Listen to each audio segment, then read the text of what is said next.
آواز اور تصویر کے دوستو السلام علیکم۔ آج کے اس زمانے میں اگر ہم کوئی نوکری کر رہے ہیں یا کوئی کاروبار کر رہے ہیں، بہت سی چیزوں پر ہمیں کمپرومائز کرنا پڑتا ہے اور اپنی روح کی آواز کے اگینسٹ جا کر بہت سے کام کرنے پڑتے ہیں، لیکن میرے خیال میں ہمیں ایسا ہرگز نہیں کرنا چاہیے۔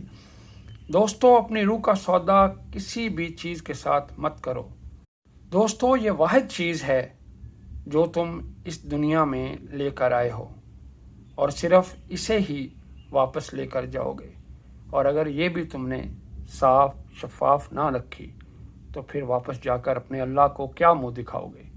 تو یقین کرو، اگر آپ نے اپنی روح کو تازہ رکھا اور روح پر کوئی کمپرومائز نہ کیا اور حق اور سچ کا ساتھ دیتے رہے تو قیامت والے دن آپ بھی کامیاب لوگوں میں سے ہوں گے۔ اللہ تعالیٰ آپ، مجھے اور ہم سب کو نیک اعمال کرنے کی توفیق دے۔ اللہ حافظ۔